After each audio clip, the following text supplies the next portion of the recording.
I think everyone should just pass that off as gospel and be like, did you know that Jacques Pic was named by some people that do medieval French history and they named it after every man? And you can impress people that way and say, "Oh, really? I didn't know that." And Really? then you Wow. can follow that up with, and it is okay to talk about the gores. It's not Yeah. like against the law or anything. Yeah. Put all the trip reports out there. I don't care.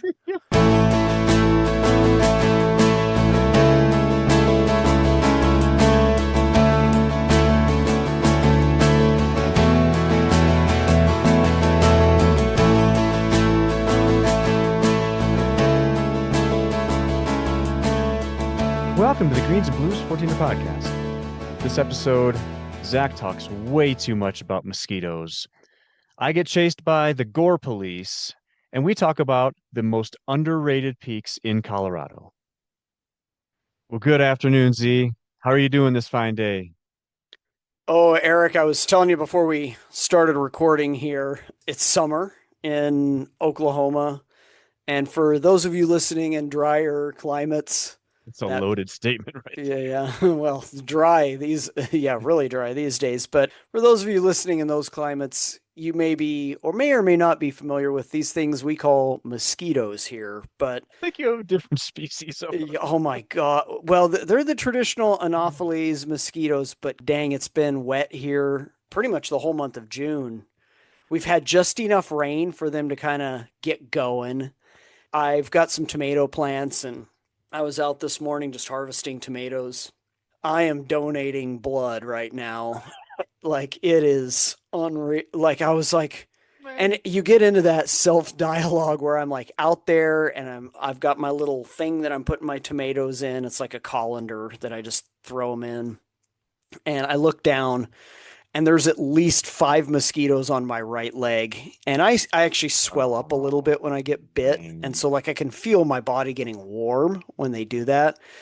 And I'm like, I kill a couple like there's a couple juicy ones on there that had taken some out of me. Yep. And and then I have this self dialogue. I'm like, you idiot, why didn't you put on bug spray before you got out here? And I'm like, because I don't want to live with DEET on me, 24/7, but that's really what it requires. So if anyone knows of like a mechanism that's not poisonous to get rid of mosquitoes, I am open to suggestions right now. This is they're like, "Oh, get rid of standing water." Man, like there is no standing water. Like I don't have that stuff. It's just they need like a thimble, just a little pocket of water in the soil is all they need. They are kicking butt. So that is one thing that's going on in my world. And then to go with that, here's the juxtaposition that I live with. I get on Facebook or on 14ers.com and I see people posting their hikes.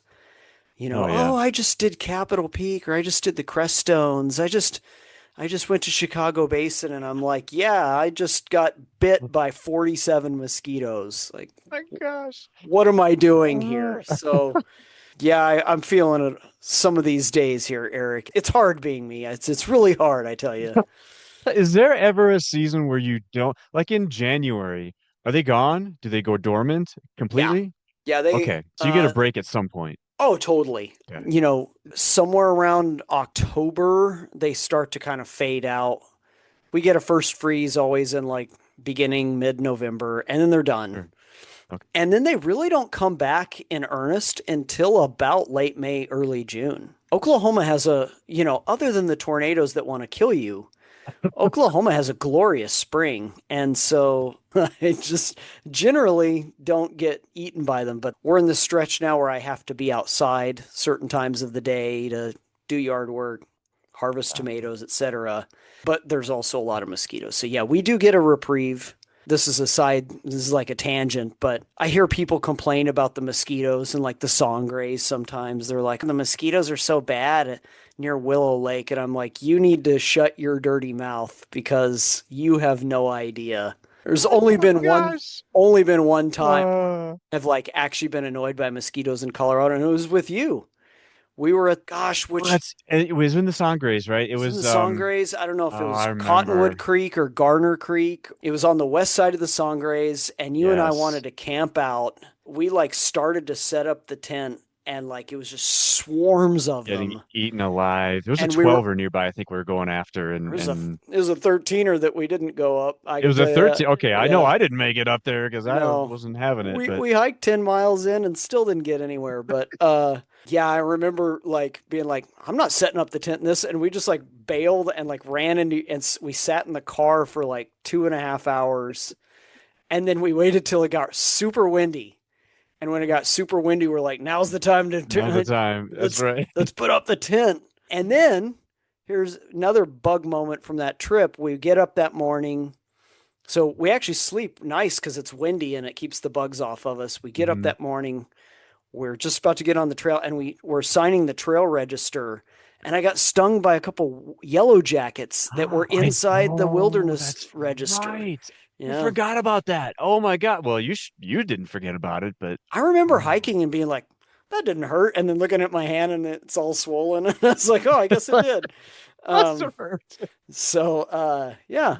Well, mosquitoes took us to Wow. a fun place, and we didn't summit that day. I remember we had done Casco the previous day, and then That's we went right. there, Yeah. and Yep. we hiked like 22 miles that day, and had nothing to show for other than a really good lunch spot. So Yeah, that meadow was really cool, but otherwise, yeah, otherwise, no, that was a lot of hiking. no peak. So Oh my enough of gosh. me. How are you today, Eric? I'm good. Yeah, our family's getting ready for a trip to Iowa very soon to go see our niece get married, which is really cool. So it's going to be a little muggier there than it is Hmm. here. So I don't think the mosquitoes are going to be quite as bad there as what you just described, Zach. But if I have any issues, I will let you know. And growing up in Michigan, we had plenty of mosquitoes, plenty of flies and stuff like that. But when you live in Colorado for a decade and a half, you kind of lose your thick skin towards it, I think. So I might need another training course The in higher mosquito. percentage DEET, the better. I found the 40% mix is about right. Are you guys flying or driving to lovely Iowa? We're gonna drive. We're gonna break it up a little bit and stop on the way and on the way back in good old Omaha, Nebraska. So we're gonna have some fun there. Yes. Reminds me of that Counting Crows song. I don't know. Is it called Omaha? Oh, it is. Yeah, you Oh, got it.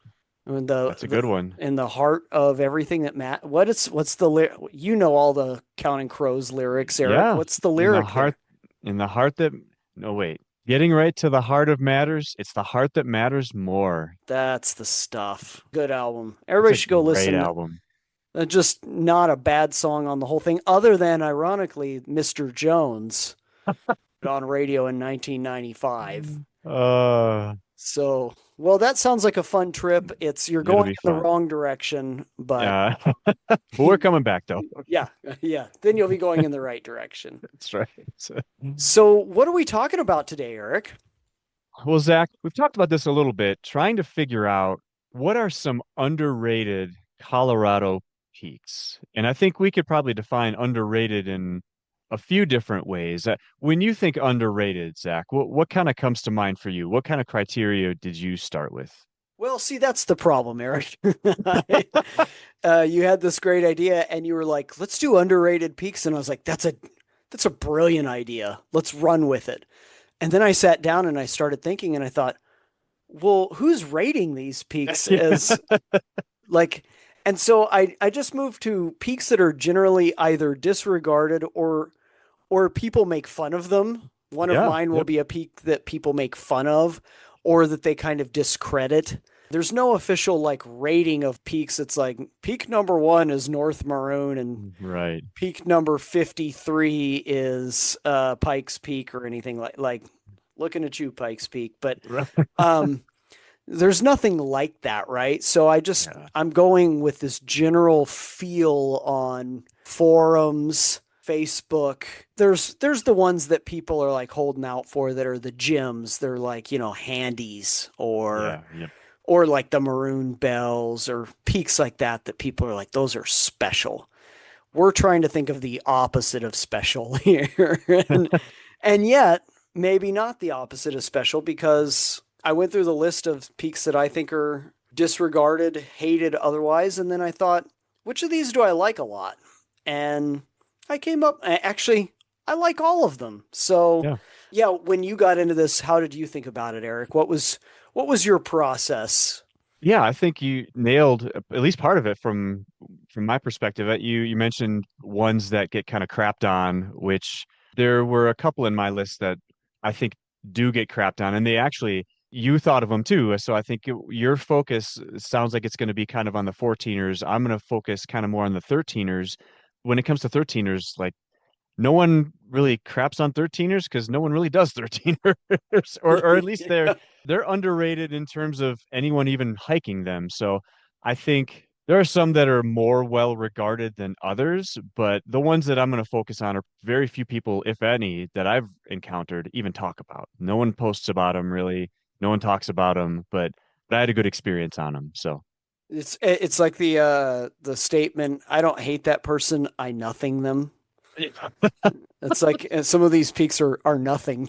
they're basically nothing to most people. Yeah. Yeah, they're just like they don't even exist in their mind. I've got a few of those. I decided to go the 14. Usually I'm the 13er guy, but I decided to go full 14er for today's episode because I think that more of those are in the rated, underrated part. Maybe we get to do a companion episode to this in a few months called the most overrated peaks. Ooh, I like that That's idea. that's where we get to bring out a little bit of hate, a little bit of our shadow self, and throw a little scorn on some peaks that are like, yeah, you know who I'm talking about, Mount Elbert. You're you may be the tallest, but we all know you're not the best. So Oh, love it. so Eric, do you want to start us off? You have a few more than I do, and you've actually got some. You had so many. You've got some honorable mentions that we could go into today. I do have a couple honorable mentions only because in my list at least, the San Juans and the Sangres were sorely underrepresented. So I thought, you know what, I got to throw some love that way. And I know you've got a San Juan 14er coming up too, which I think is cool. I got to throw some love to Half Peak, which you and I hiked 2025, and we did a whole episode on it, episode number 48. We Mm-hmm. dedicated to our entire hike of Half Peak. Kind of got to be in shape for that one, but I think that the rewards are worth all of the effort for that one. So I liked Half Peak. And then we just talked about a couple episodes ago, West Spanish Peak. Yeah. I almost put it in my list, but I thought, we just talked about it, so I can't talk about it again. But that one, kind of on the other end of the spectrum, much less effort and still a lot of gain out of it. So those are my two honorable mentions out of there. Do you have any honorable mentions or anything you want to bring up that we aren't necessarily going to focus on for the bulk of our episode? I mean, we could say pretty much any 13er in the San Juans is a underrated peak. There's so many great peaks there. I love the Mm, half peak pole. Just that, I'm going to kind of do this a few times this episode. That area around Half Peak, around the old yes, town site of Carson, going up towards Cataract Gulch and mhm, that area, that maybe. approach going up towards Half Peak, that valley that you eventually you kind of come out of the trees and that long stretching green valley. There's a bunch of those in that area. Yep.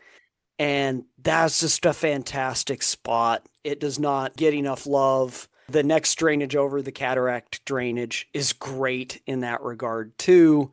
There's the Wiminooch, there's Highland Mary Lakes, which is kind of outside of Silverton. That's a fabulous area with some 13ers around it. But yeah, Half Peak's a great one and a Centennial. So And for a those Centennial. that are chasing some numbers there, that's a great peak to do too. So I wholeheartedly endorse that. I kind of kept my list lean here, Eric. So I think you should jump into now. We've done your honorable mentions. Let's hear your first most underrated peak.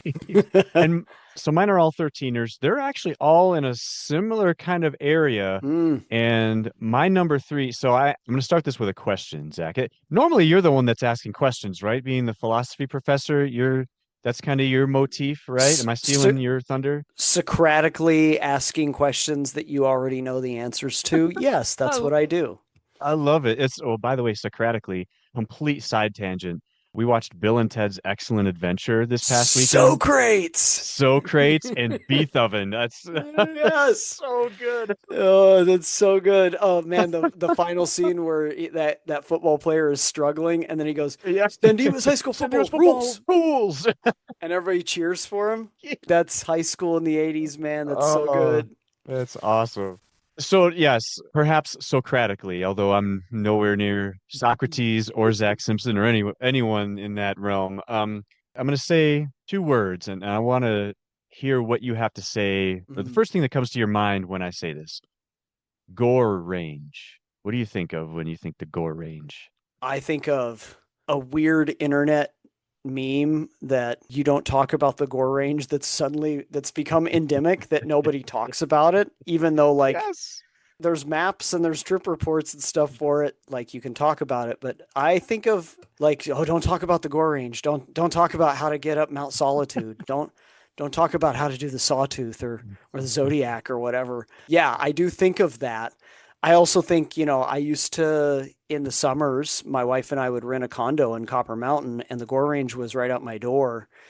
I have not done a ton of gore range peaks.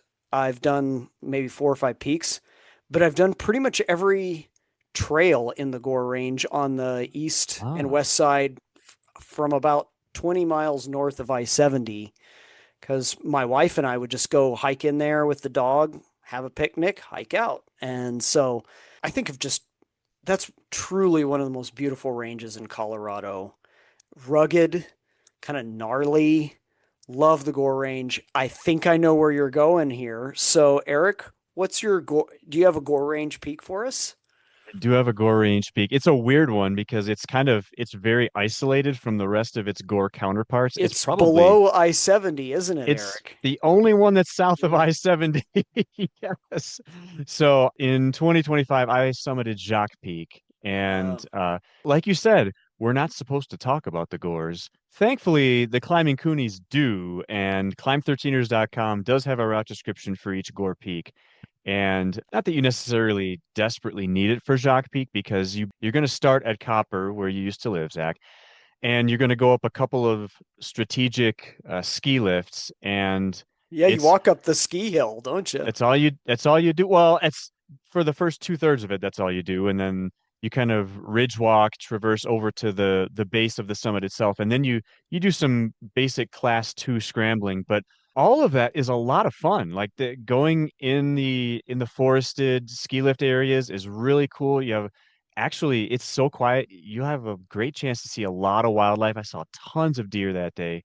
That little boulder hopping traverse over to the base of the summit was pretty cool. You actually pass the top of a couple of black diamond ski runs, which is cool to kind of look down. And then, yeah, really basic. Like if you want to scramble, but you don't want the exposure, I think Jacques is a perfect place for you because you have to use your hands in a few spots, but you're not super exposed. And you get to the top and you can overlook Copper and the entire surrounding area. The 10 mile is just east of you. It's Yeah. it's a super, super pretty area. So, and of course, like you said, because no one talks about the gores, by default, no one talks about Jacques Peak, which I'm guessing is probably the easiest of all the gores. So I'm going to start off with that one for one of my most underrated peaks. That's fun, Eric. I did not expect you to have that poll today. There's a few easy Gore Range peaks. There's Jacques is, I think, one of the easier ones. Vista Point. What? You Oh, mentioned that one. it's not named that on maps. It's named that on 14ers.com. Okay. There's Red Peak Red is Peak too. fairly Yep. easy. Mount Silverthorn is a 12er, but it's easy. Mm. Those are all great peaks. And like I said, love the Gore Range. The advantage of Jacques is that you start from Copper Mountain. So when you finish, you can go down and grab a burger pretty easy. That's So right. Oh yeah. I've never actually hiked Jacques. I've hiked to the top of the ski lifts there just for funsies, Oh, okay. but never continued on to Jacques. And I don't know what's wrong with me, why I didn't do that. I've always wondered, though, why they call it Jacques Peak. Here's my theory, and it's just completely made up on the spot. In medieval France, a commoner was called a Jacques. So, like a Jacques Bonhomme, a man of good spirit. And so, when they would have like peasant revolts, they would call them the Jacqueries, where all the Oh, regular interesting. guys rose up and like Yeah, yeah. tried to tried to kill the nobleman or whatever. So maybe it's named after just a kind of everyman's peak, a kind of way of saying that. And Interesting. as they say in history, I don't know if that's true, but it probably should be. It So probably should be. Yeah. I uh, like that on the spot I theorizing there. I think everyone should just pass that off as gospel and be like, "Did you know that Jacques Pic was named by some people that do medieval French history, and they named it after every man?" And you can impress people that way and say, "Oh, really? I didn't know that." And Really? then you Wow. can follow that up with, and it is okay to talk about the gores. It's not Yeah. like against the law or anything. Yeah. Put all the trip reports out there. I don't care. Wow, All that's a good right. one, Eric. I like it. Thank you. Well, what are you going to kick us off with today, Mr. Zach, with underrated peaks? I will swing us to the aforementioned San Juans, or maybe actually the La Garritas. I'm going to go with San Luis Peak here. Ah, You love and it. That was on my list too. It's a peak that you and I did a few years ago. We need to redo it because we didn't see much. Um, It's way too foggy. I don't think anyone hates on San Luis. In my opinion, it does not get the love it deserves Agreed. because it's a peak that it's far away from a lot. The traditional route from Stewart Creek, I believe, which is kind of to the north. Boy, it's a pain in the butt to get there. You're driving on dirt roads. They're good dirt roads, but you're driving on dirt roads for an hour and a half, 2 hours before you get to anything there. You and I actually went from Creed, the Equity Mine trailhead, and from there, it's actually really interesting. You have to kind of go up and down. You're following the Colorado Hmm. Trail and you gain and lose elevation 3 or 4 times. It's kind of the last one you're like, okay, I get it now, right? Kind of harrowing. But gosh, that's a beautiful, beautiful area. It is. I've hiked all around it. I've hiked the Centennials around there, Stewart and Oregon, Phoenix Peak, and I've tried to do La Garita Peak. You and I have hiked San Luis. I just love the La Garitas. They're remote. I always see wildlife there. Mm. It's lush. It's nice volcanic soil, so there's pretty wildflowers. I just think that it does not get the love it deserves because it's not particularly technical. San Luis is from the standard route, it's a class 1 hike, and from the Hmm. non-standard route is a class 2 hike. And there ain't a plus in there. No, maybe a It's two minus yeah, even. pretty easy hikes, maybe a little strenuous, but Yeah. beautiful, beautiful hikes. And the Lagaritas are great to look at. You have great vantage point on clear day. You can see to Uncompahgre and you can see the other direction to the Sangres Mm. and even to the South Saguache. So I really like San Luis, and I think that definitely merits some people going and hiking back in there. I think people just kind of do the old smash and grab. They come in, they camp out the night before, and then they hike it, and then they get out. Yep. But I think it's definitely worth staying down there and hiking a bunch of those. It's a lifetime goal of mine to hike all the La Garita peaks above 13. So That's cool. I'm about halfway there. They're not a lot, but yeah, definitely merits some attention. And I just don't think they get the love they deserve. And maybe that's good because it means that there's not as many folk down there. Yeah, that's a great one. I think that the fact that you and I can call it underrated, even though we did it on such a foggy day and we had like no views of anything, and we still liked it enough to put Yeah. it on this list, that really speaks for it. I mean, the fact that, like you said, that last dip that you do going down, which I mean, it's not like Half Moon Pass kind of loss and then reascent, but it's a good dip, but you get to go down into that basin Yeah. that's what's southwest of Yep. San Luis, and then you kind of reascend and get to the summit from there. That's a really pretty area, and yeah, I agree. That's a great call. San Luis is a great one. It was green and but kind of open. Again, I Mhm. like these big open tundra spaces and Yeah, just a beautiful spot. And like I said, I always see wildlife there, which you can't say of a lot of other places yeah, for these days sure. in Colorado. So, Eric, we've now had San Luis and Jacques Peak. You've got a couple that you wanna tell me about here, and I'm gonna then take this in a sideways direction. So, you have the floor, my friend. What are the next couple of sorely underrated peaks that we need to talk about? The other two that I've got are in the I guess you would call it the 10-mile mosquito range if you want to combine the two. So I've got one on each side. I would say one of these might get poo-pooed a tiny bit. For anyone that's familiar with Mosquito Gulch, so Mosquito Gulch, just north of Fairplay, there's this massive cirque of seven different 13ers. Yeah. And then if you tack on, there's Arkansas kind of comes off of like an arm off of Hmm. Tweedo, so then you could even consider it to be eight. If you include Arkansas, those eight mountains, there's two centennials. There's at least one, maybe even two that are kind of sort of close to being centennials. They're maybe 30, 40, 50 feet shy of being centennial. And then there's London Mountain. And I think London's kind of weird because if you go up Mosquito Pass, some people can drive it. If you have like I don't know, a hovercraft or something, you can drive up Mosquito Pass. Most of us have to hike up it. But as you go up, you'll eventually get to the saddle between London and Cuss. If you turn to your right, you'll have access to every other 13er on that path. But I think London, which is the only one that you can get to from if you turn left, I wonder if that one might get orphaned fairly often because it's the only one that's kind of off to the side. But to me, that was the most fun one because it's not a long hike. I don't remember No. exactly how long. It's, I don't know, half mile, three-quarters of a mile each It's way. pretty So short once you're kind of near Mosquito Pass. Yeah, it's pretty quick. exactly. It's quite quick. But right away, you have to find there's a couple of large rock ribs that you kind of have to get around. Yeah. And then as you get closer to the summit, there's a couple of spots that get a little bit steep. When I say steep, I'm talking like still class two kind of steep, Hmm. but you're still like you're looking around kind of figuring out, okay, how am I going to get up this thing? And you'd have to put your hands down a few times and mild exposure. For me, that's probably worse than like I would consider it more than mild exposure, but most human beings would say, oh, that's not much. And once you get to the top, like you can see Yeah. like you can look over to Pennsylvania Mountain if you want to. You can look all around Mosquito Gulch. You can look into Mosquito Gulch, which is that area is super pretty for not a ton of effort. You can have a lot of fun and experience a lot of great views from the top of London Mountain. And I think it's pretty underrated. I'd like to see, well, no, I wouldn't like to see more tip reports on it. I'd like to just do it myself. So London Mountain is on my list for underrated peaks. Yeah, I love that. Man, you're coming at me with surprises today, Eric. I did not anticipate going to London Mountain. London Mountain's great. You and I have both done it.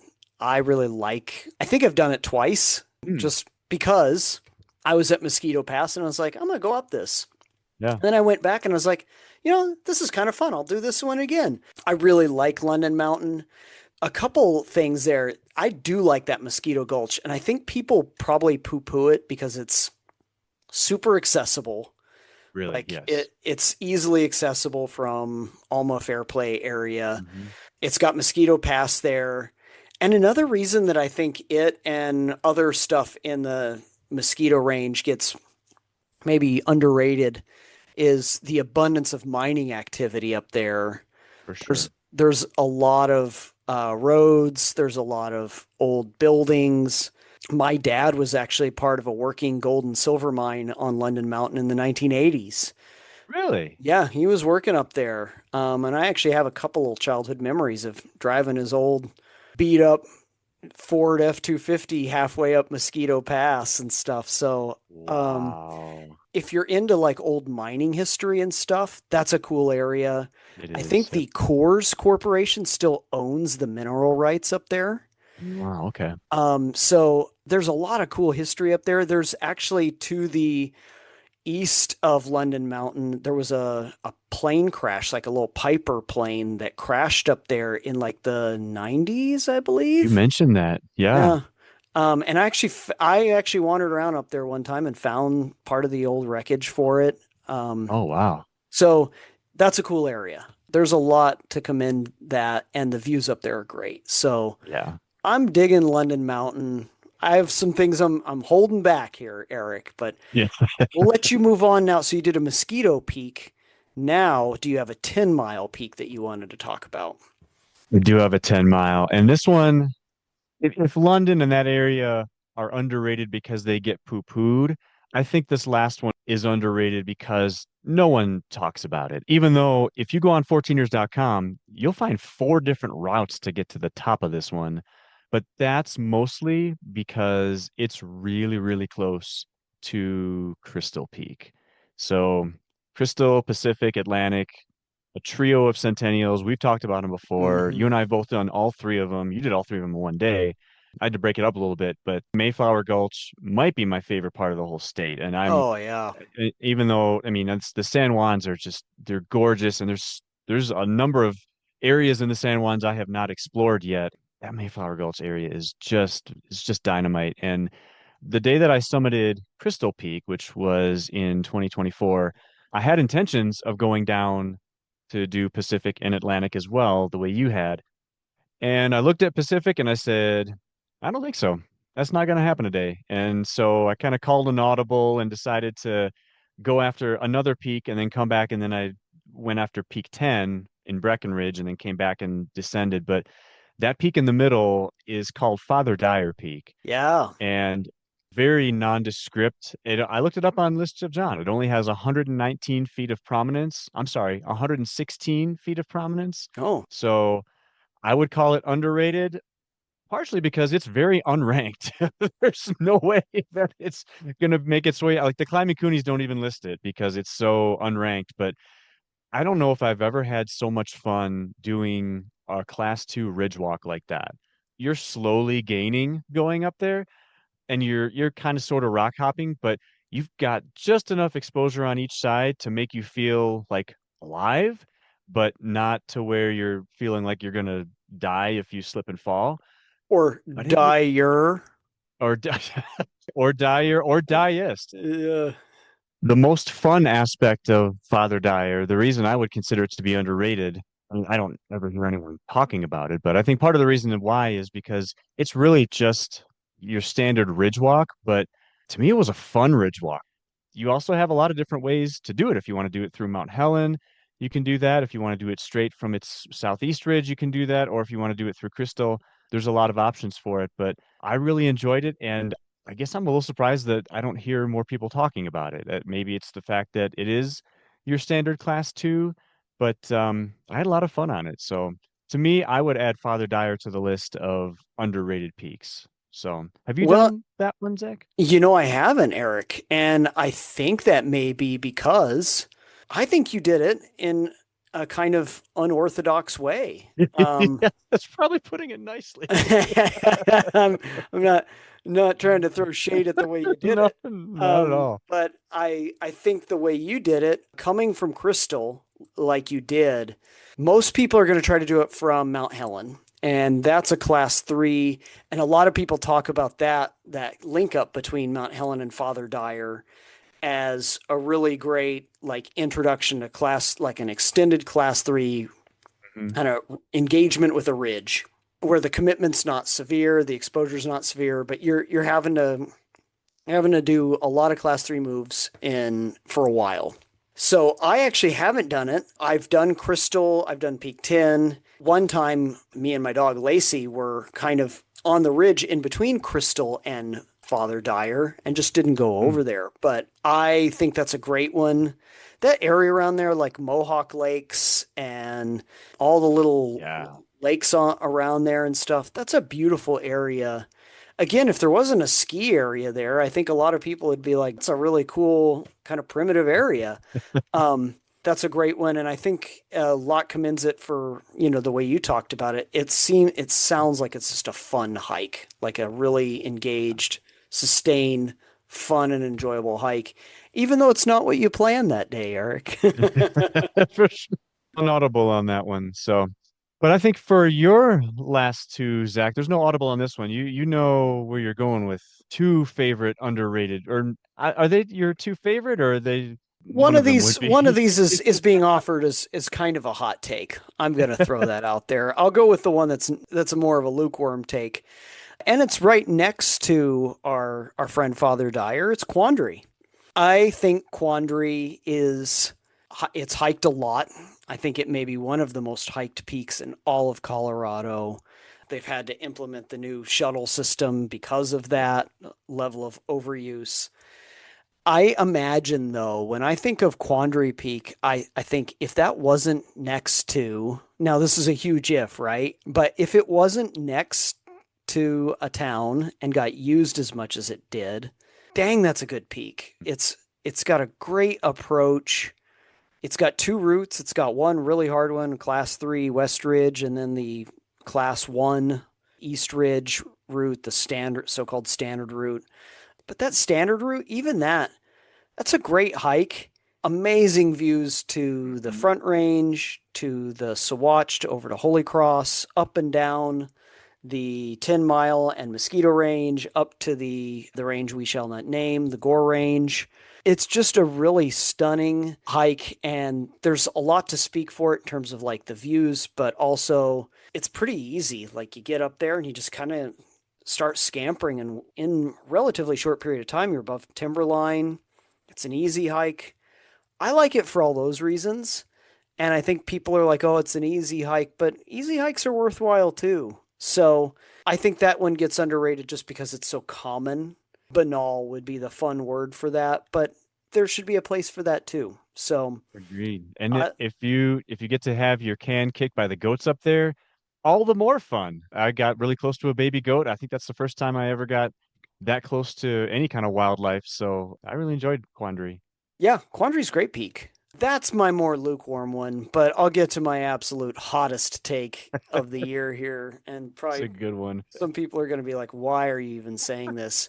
The first peak I thought of as underrated when I came to it was Mount Sherman. I know there's probably going to be a lot of people that are like, seriously, Mount Sherman? You're you're going to go underdog status for that one. It is without a doubt not looked upon as kindly. A lot of people kind of laugh at it. There's an old trip report on 14ers.com where some guys like Yes. donned like Himalayan expedition gear and crampons, and they did it, and they like wrote the whole like deadpan seriously wrote up a whole trip report on this. Like they called it Sherma Pangma. Yeah, Um, that's right. That's right. that's a great one. I think a lot of people hate on Sherman, and it's for the same reason they might hate on London Mountain. A lot of old mine activity. There's a lot of roads up there. There's nothing technical about it. Especially if you go the standard route from the east side, there's a bunch of old roads, a bunch of Mhm. trails. If you go from the west side, there's one kind of main route that even has some trail. Like that's pretty darn easy. It is a class one all the way. Um, but I am just not going to sit here and let a poor mountain, it's not its fault that miners found stuff up there. And if you're into mining history, that's a cool area. Mm. You could go get Gemini and Dyer Peaks, Yep. both Centennial Peaks, just right next to it. I think if you're going to do a fun day, make a day of it and get up there.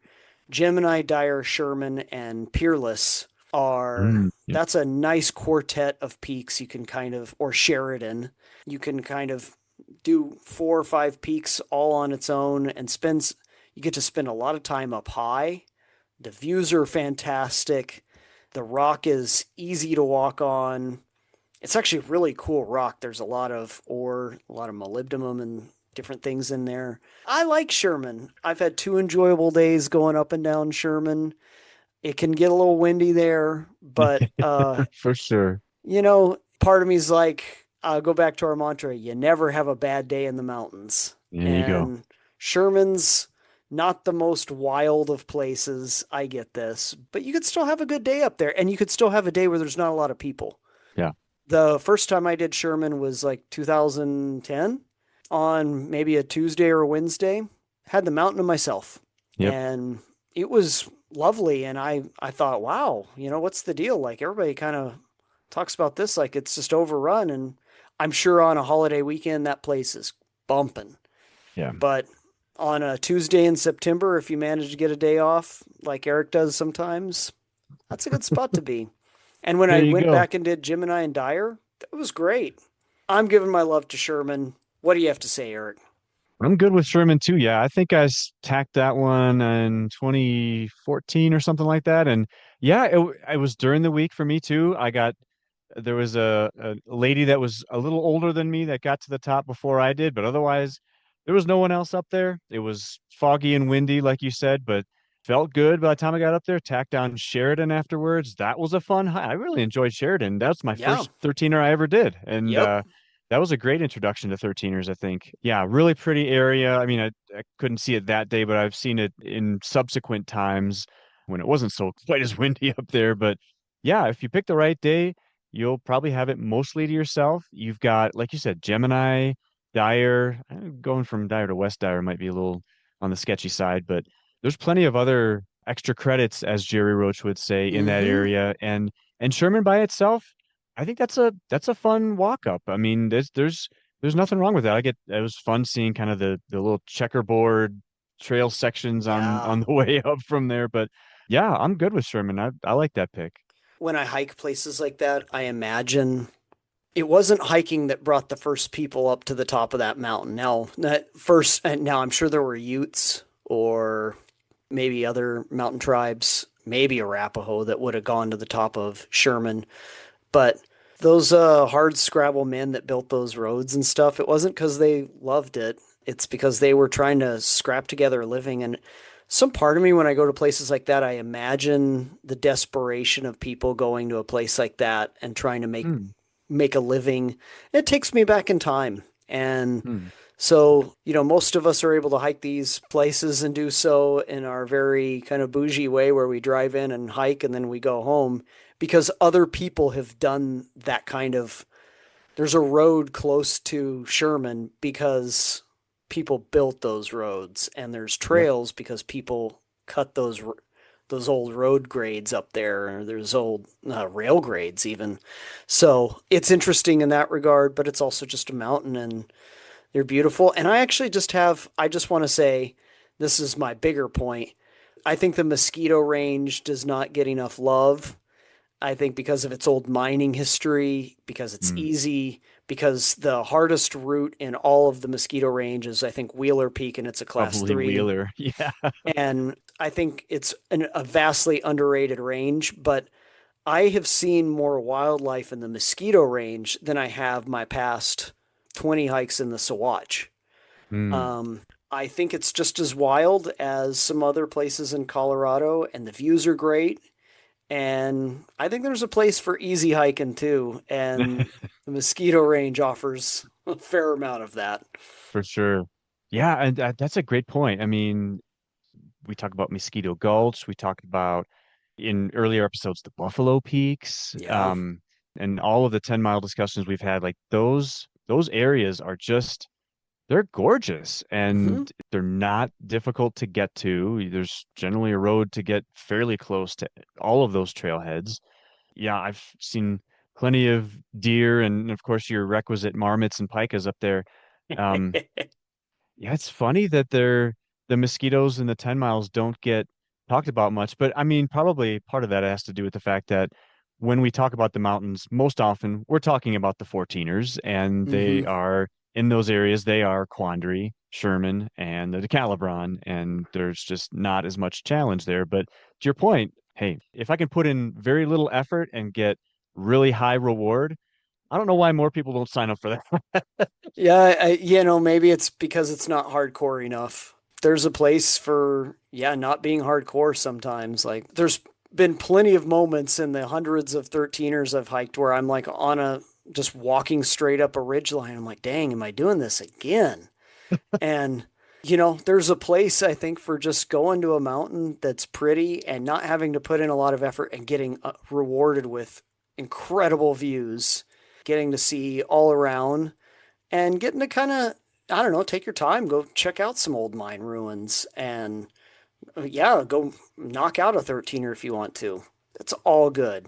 There's plenty of places like that elsewhere too. I know the San Juans have some spots like that, especially near Cinnamon Pass and on the Alpine Loop. But yeah, that's what I like about them. And I've always had a soft spot for the Mosquito Peaks because they're fun, they're easy, they're good for late season or early season hikes in terms of access and difficulty. And that's all good.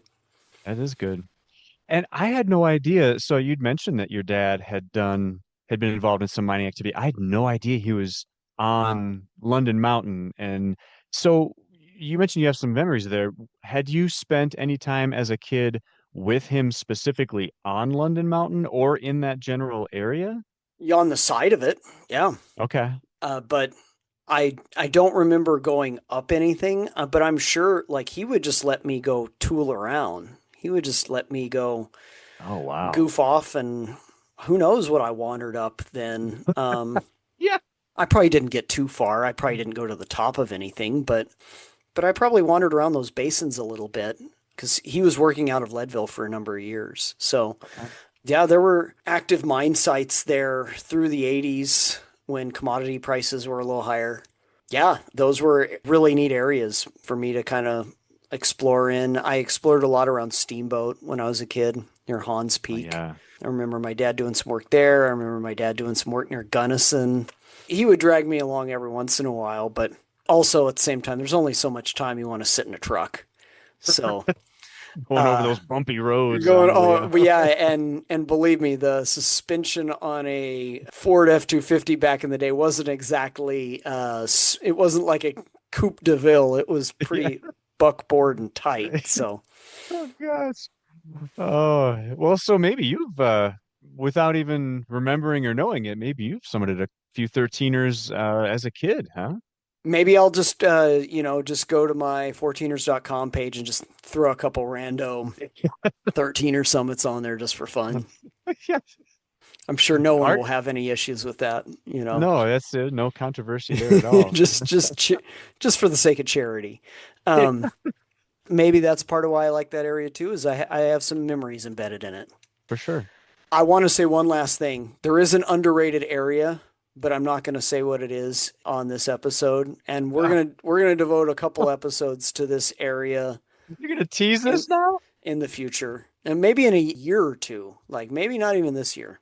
I've Oh, wow. I've got an area I've been exploring that I really really like, and it's special, but it's not underrated. It's nothing as well. So, and for me, and it's not New Mexico, because for me that would be like I could just do a whole bunch of New Mexico episodes and be like, yeah, it's underrated because it is. But Yeah. Yeah. so just want to tease that out there. Just want to sprinkle that in. This is in Colorado?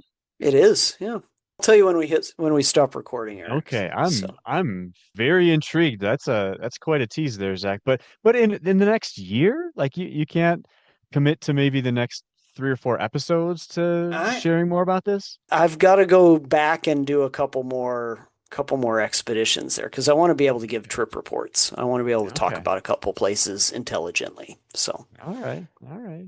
well, Eric, we've come to the end of our most underrated peaks. Were we to show the big board, I think it would be something like Sherman as probably the hottest of hot takes. And then after that, maybe London might be your hot take. Then Father Dyer Quandary, Jock, San Luis, Half Peak. That's a good list. I think I would offer that would be a really fun, like week to 10-day trip of just hiking cool peaks. For sure. So kind of go through the center part of the state and down to the San Hmm. Juans. So Yeah. there are obviously way more underrated peaks that we didn't get to talk about today. Numerous 13ers that don't get much, if any, love at all. I'm always finding new places in the state, always going up to new areas and being like, holy moly, I didn't know that this was this great. Yeah, And for sure. continually, I am reminded of the fact that I could spend a whole life exploring the state and never get it done. Yep. Well, to get to your point earlier, there's never a bad day in the mountains. So if you're out there somewhere, whether it's a place you've enjoyed before or whether you're exploring a new place, you're likely to have fun and pull some great memories out of that. Yeah, hopefully not get bit by mosquitoes while you're doing it. Eric, if anyone wants to get a hold of us, how can they do that? Well, if anyone else has thoughts on what they think are underrated peaks or ones that they don't think get enough love, we'd love to hear about that at our email address, which is greensandbluespodcast@gmail.com. Or you can reach us on our website, which is greensandbluespodcast.podbean.com, where you can get to our Facebook page and make comments at us. You can access our YouTube channel and watch silly videos of us finding some of these underrated places, or you can leave us a voicemail from your computer. So, all of those ways are great ways to get a hold of us, and we love hearing from you. We thank you guys so much for spending your time driving to the trailhead or commuting around and listening to us. It's always appreciated. We hope that everybody's enjoying the sunny summer hiking season, and we'll be back in a couple more weeks.